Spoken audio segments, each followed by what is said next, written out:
daawwattoota TV Oromiyaa magaalaa Torontoodhaa akkam jirtan. Baga nagaan nu eeddan isiniin jechaadhaatis. Qophii har'aaf qabnu jalatti akkuma torbaan dabre obbo Garbiin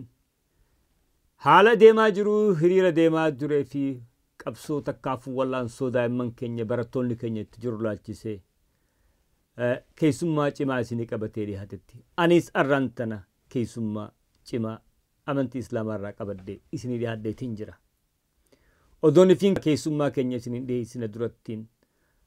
haala oowwaa amma deemaa jiru irratti dhaamsa tokko isinii dabarsuu fedha.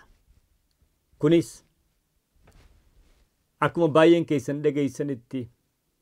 Oromiyaa miidiyaa neetworkiin kan yeroo gabaabduu tana keessatti qilleensarra oole. Qilleensarraa bu'uu isaanii dhageenyee jirra. Nuti uummanni Oromoodhaa qabsoo teenya paartaayimii haa goonuu malee diinni keenya ammoo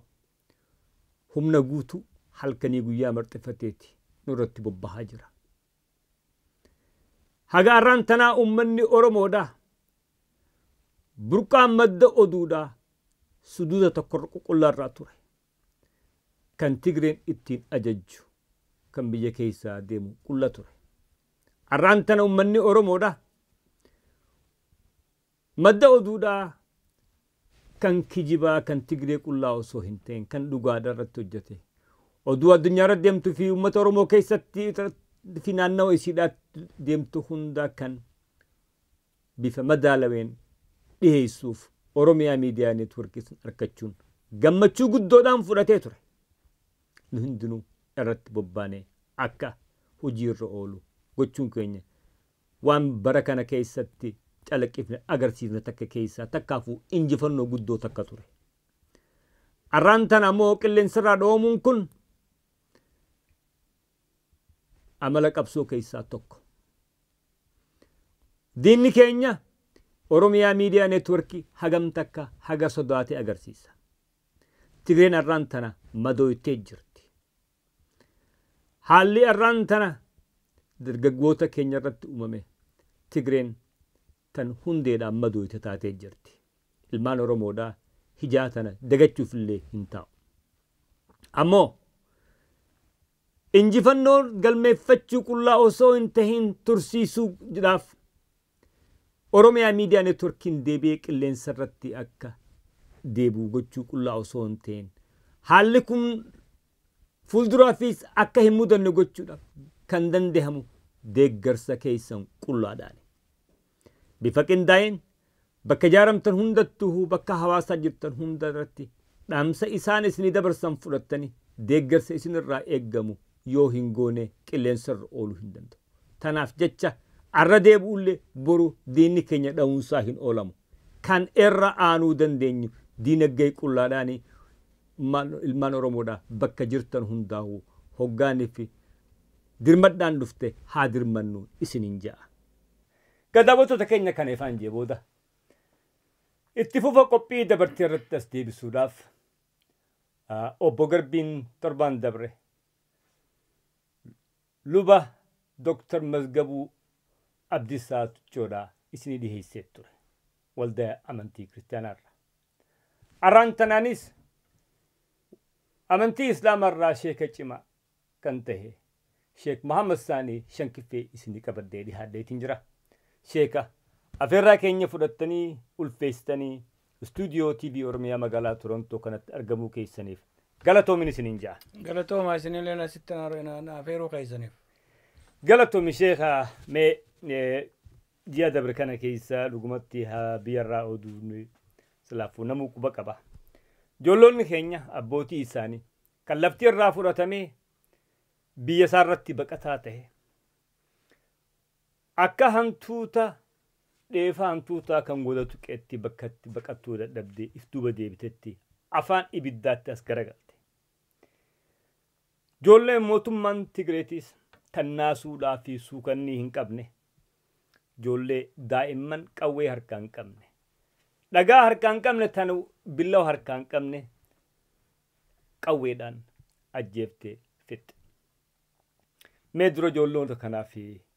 دعاء نقول عسين جن الشيخ. قالتوما بسم الله الرحمن الرحيم الصلاة والسلام على سيد المرسلين وعلى آله وأصحابه أجمعين وجعلنا من عبادك الصالحين. obboleeyyan keenya eegan jee kana jee boodan nabiyyi rabbi irratti salaamata nagaya buuse boodan obboleeyyan keenya dardara shamarran hawwan manguddoo daa'imman akka malee haqa isaanii irratti wareegaman haqoma isaanii keeysa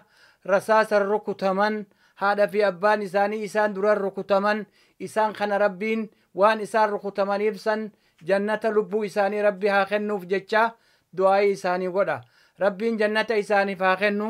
Wanni rasuuli rabbii keenya nuun jee man maata duuna maalahu ow duuna cirdahu fahuwa shahiid. Namtichi haqa isarratti du'e, biyya isarratti du'e, qabeenya isarratti du'e, warra isarratti du'e, dachii isarratti du'e, bilisummaa isarratti du'e fahuwa shahiid. Inni shahiida warra jannataati jee. Rabbii warra jannataa san nu haa godhu. Nuti gaammaan tana waan jechuu qabnu فمن اعتدى عليك فاعتدوا عليه بمثل ما اعتدى عليك جي ربين نما هركسي جابسي هركا جابسي خيجسي بايسي إجا بايسي خسي أجيسي خحكا خيس الرافو ده الرافو ردو سينجي برتائي irratti waan irratti gartee teessee hin eeggatin siin jee namni onneen qabne namaa miti namni hin hafne manduuso jechuun nama onneen qabne namni maallaan ja'an beeyne nama yoo jaartin isaa biratti waa godhan hin dubbanne ka ilmaan isaa waa godhan hin dubbanne qabeenya isaa karraa fuudhan kan dubbanne dachii isaa karraa saaman kan dubbanne jechuu manduusa jechuun rabbi san isin hin godhin ilmaan keenya nu abdachiisanii lafaa kaanii qoma isaanii bananii ummata san dura dhaabbatanii arra nutiis isinis yaa ummata keenya yaa manguddoo teenya yaa haawwan keenya yaa dargaggoo keenya warri hafe hundinuu nuun qaanyeessinaati ilmaan keessan maddii dhaabbadhaa isaaniif kannanii dhaabbatanii isin deebitanii yoo ilmaan keessaniin galaa jettan qaanyin tana olii hin jirtu jechuu. Galatoomi sheekha aamin dhugmattu baarakallah shee du'aa bareedduu nu gootanii. Mee ega ijoollonni kun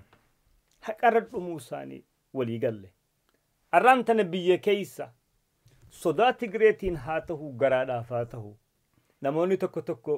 sabqunnamtii takkaafuu miidiyaa Tigreetti bahanii akka ijoolleen tun dogoggortee tokkotti ummata dogoggorsaa jiranii ummata kanaan maal jettaniin? Kaduraa waan inni jiru warri dogoggore isaanii ilmaan isaan keessaa bahan hin dogoggorree ka dogoggore isaanii sodaa namaatiif jecha odoo rabbiin sodaanni ilmaan gabbaanii haqa arganii haqa manguddoon teenya arguu dadhabde arra isaan arganii ka'anii ijoolleen tun agarsiifte duubatti deebisuudhaaf warri dhufee dhaabaa wanni kun akkana hin ta'u jee sun isaatu dogoggore isaa gabrummaa matarratti fedhe jechuu tana rabbiin gabrummaa firraa kaasaa jee malee ilmaan keessanii fi isinirra kaa'an jeen. Bareeda hamma tokkoofillee toomee wanni kanarra agarra takka yoo jiraatte ummanni Oromoodhaa yeroo dheeraallee toobatti idduu takka hamma tokkoo fi dadhabisarraa kan ka'e namni addaan qoqqoodamee ture. Hamilee dhabinnaan takka ummata gidduutti argamaa dhufte. Gareen namaatiis charkitti galee gareenis masgidatti galeetti waa amantii oofuu malee qabsoon bilisummaa kan kaleessa lafaa ka'aniif sanii lagatamtee turte. Arra ammaan tan ammoo ijoolloonni teenya dhiini isaanii kun xiqqoo hafuura san ka waliif fide fakkaatte. Mee yeroon bakka bu'oonni amantiidha ummata duratti gabbahanii gahee qoqqoodamni jaamoo karaa ummanni karaa bilisummaa fi mirga isaa irratti qabsoo irratti akkas duuchuu godhan hin geenye. Ni dabarteewu yeroon san geesset dabarte yeroo arraan tana biyya keessaa akkanatti ooqu kun jiru amantummaan bilisummaa ta'e hin fudhatin jettu hin jirtu. Amantummaan ati gabrummaa jala taa'e kabiraa haasife atu jettu hin jirtu. Rabbiin ummata kee nabi Muusaa nuu deemi ummata kee bilisa baasi jeen. Ammallee eega bilisa baase boota ammallee isaan hin gabroonfatin jeen isaanuu bilisa baaftetti isaan isan gabroonfatin jeen. Arra yeroon warri amantiidhaa hundinuu gabbayee haqa rabbii san dubbatee amantii san ta dhugaadhaa bilisummaa ta'e san barbaadadhaa ta jettu namatti himu sun yeroo har'aati. Amantiin kophaa deemaati masgidumatti galeetiin achi taa'ee waa qara'aa kun hin jiru dhugaa barbaannan nuti waan waliin nu fide waan nu gabroonfate gabrummaan nutti jirtu bilisummaadha nuti waan waliin nu fidu oromummaadha oromummaa teenya san namuu mirgatti qaba kachi keessa jiru lafaa ka'ee oromummaa dhaabbachuu qaba amantii isaatiifis dhaabbachuu qaba dhiisuu amantii dhiisaan jennaan amantii ta'e qabadhu bilisummaa ta'etti deeminsiin jedhe kabiyya alaa taa'ee asii dubbatus remote controlin as taa'e bilisummaa baasin jenneen qabeenyan gargaari kachi jiru san kophee malee deema nyaata malee deema isaan san gargaari bira dhaabbadhu ummata kana wajji bilisa baasin hunjee malee irraa usaan jenne masgida galaa ta'an jenne yoo bakkatti bilisummaa qaban eessa masgida san jaarran eessa charchiin sanuu jaarama mana wanneen nuti kana hunda dura kana qabaachuu qabna bilisa baafne san booda jaarrachuu qabna jechuu awwaaniin itti ilaalu kana galatoome mee duba dhaamsi isin qabdanis waan kanarratti akkaan barbaachisaadha maaliifi ummanni hammi tokko dogoggoroo jira wal dogoggorsee jira kana hoggaa jennu gareen bilisummaan islaama hundaaf dhufti oromoof addatti hin jirtu kaja'uu jira kan gama kaaniin ammoo kan si dhawees waaqa ati waaqaatu hunda sirraa deebisa fudhadhu kan ja'utu jira mee ku dogoggora kana keessaa nu baasuudhaaf dhaamsi nu qabdan maal fakkaata sheekha barakallahu fiik dhaamsini nan qabu kanarratti nam tokko asiin taa'ee hogga tokko dhufee si dhawu asiin dura kana qabi kajuu hin jiru amantii keessa reefun si hime فمن اعتدى عليك فاعتدوا عليه بمثل ما اعتدى عليكم من سنجي نما سداي داي خسي چابس خاكا خيفودت رافودو رفتل لالين هكا خيتر دوين سنجي خخنانغون امنتو سنوم بيو ابا فديو تو انا امنتين الراغافتمو تاني الراغرتي بيو تانا تغما خيا خربينس نونجي امتا كيسن بلي سباسا بيتيس ولين بلي سبا فدا ولين جرادا امتا كيسن gabrummaa jalaa baasaa jee rabbiin kan ukkanne namni arra amantii islaamatis qabu ka kiristaanatis ka qabu amantii fedheeyu ka qabu biyya keessatti arra gabbayee yoo ummata kana biran dhaabbanne guyyaaniin amantii isaa himuus hin dhufu tanaafuu gabbayee haqa san rabbii isaa sodaatee waan rabbiin jee namatti himu nama sodaatee ilmaan isaa ibidda dura qabee ibidda keessaa ol qabee hoottaa lakkee wanni kun ga'ee qajee dubbatu suni haqarran jiruu siin jaan gama kiyyaan tanaafuu namni waan san godhu oo jiraate sheekanis gabbaanii waan hin jirre achirra dhaabbatanii waan kanarratti fatwaa yoo godhan guyyaa qiyaamaa amaama rabbitti isaantu itti gaafatama kunis waan beeku san gabbayee yoo hime isaa itti gaafatama jechuu tanaaf oromummaa teenya tana jabeeffannee biyya teenya fudhannee san boodan waan feene godhannaa sanirra jabaadhaan isiniin jaalu galatoomi sheekha odoon gaamaajitti isinitti hin dhaammanne duratti isin sheekha qofa osoo hin tahini artistii uummata oromootiis waa'ee afaanitii fi walaloo irrattis dandeettii cimtuu qabdanii mee walaloo qabdan keessaa takka nurra kaa'uu dandeessanii of course nin danda'a irraan kaayaa'uma aadaa jechuun daawwitiidha ta keessatti filaaltuu namni aadaa hin qabne nama bade jechuu man tarakal aadaa yurusul adaawa jaaramni namtichi aadaa isaa dhiise ni bada maalummaa kee aadaateetis mul'isa waan ati uffattu waan ati nyaattu afaan ati dubbattu biyya atirraa dhuftu yoo kanan qabaanne ni badda jechuudha tanaafuu walaloon irra kaayaa taniin irra kaayuu obsaan na caqahaaga yaa oromoo eenyu mee sitti haa himu maal hin hadooddu sittin dhagayamu obboleeysa kee ka garaa gudee ka diinaan qalamu obboleeytii tee ta garaa gudee ta diinaan qalamtu biyyuma teenyatti diinni ollaa dhufee wali qabee hidhee mooraa nutti cufee yoo akka beeyladatti olii gannu oofe jireenya keenyas maalimee maaltu nu hafe walaloo jettu tanan isin dhageessisuu barbaade qe'een gubatte qabeenyi saamamee aayyoon sablatte obboleeytiin reebamtee daa'imnis cinqamee maaliif teeysa yaa oromoo maaltu sii argame tanaafuu jabaadhaa bakka jirtanii ka'aa biyya teeysan bilisoomsaa saba keeysan bilisoomsaa isiniin jaa roorrotu baay'ate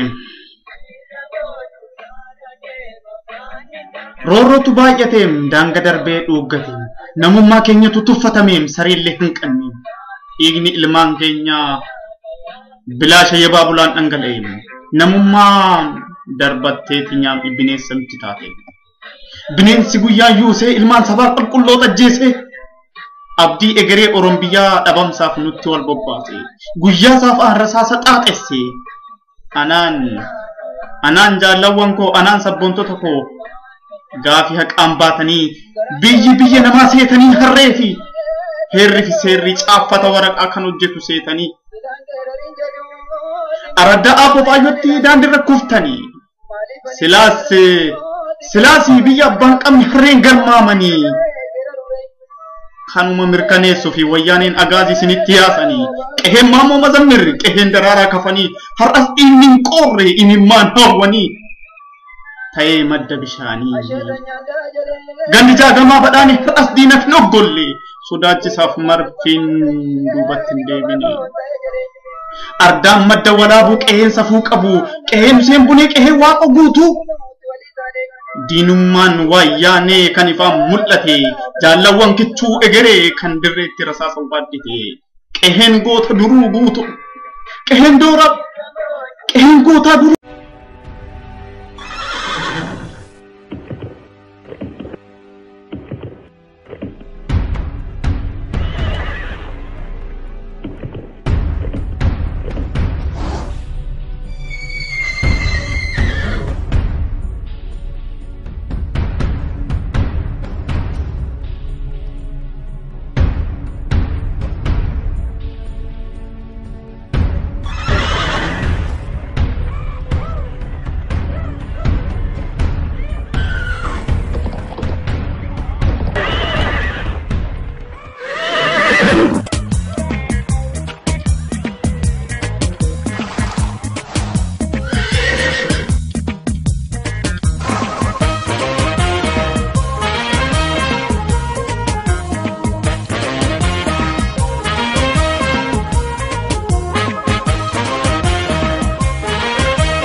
Inteenyu maalumatti teenya haala mangistaa tabira deemna wanna guba'ee jettu dhageenya. Inteenyu maalumatti teenya haala mangistaa tabira deemna wanna guba'ee jettu dhageenya. Inteenyu maalumatti teenya haala mangistaa tabira deemna wanna guba'ee jettu dhageenya.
Lagadashon batu korrafu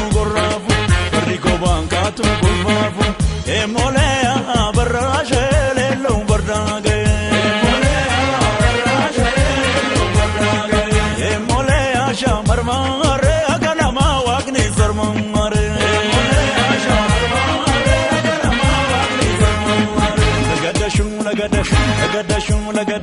lagadashon batu korrafu lagadashon batu korrafu bariko bankatu korrafu nijole malolita ado jalanu biye gobal dakana tuma wal jalanu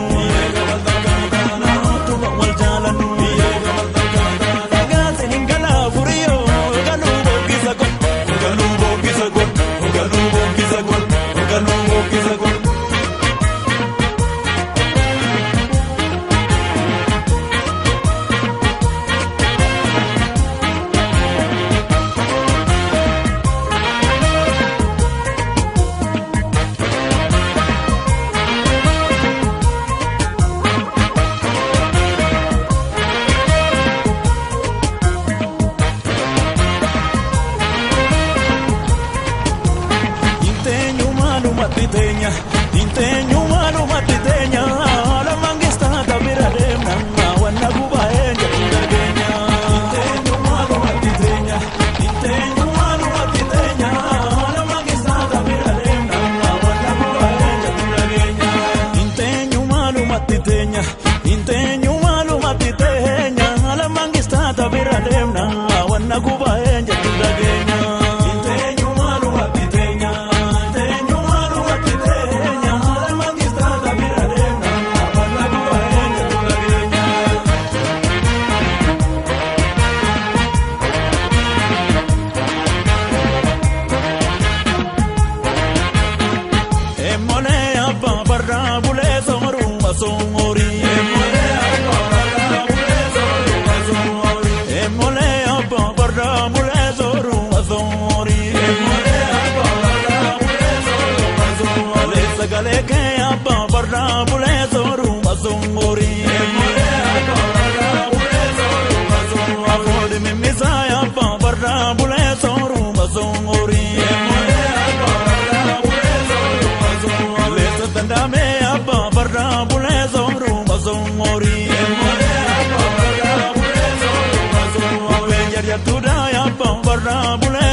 Lagadashon batu korafu lagadashon batu korafu rico bankatu korafu emole abarashe lelo bardage emole abosora fatu akana mawagni narifatu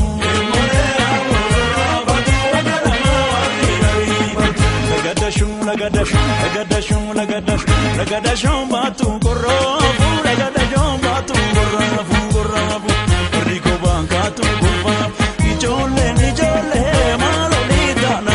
malolitana ato jala nubiye gobal takana tuma wal jala nubiye gobal takana tuma wal jala nubiye gobal takana gatin gala furiyo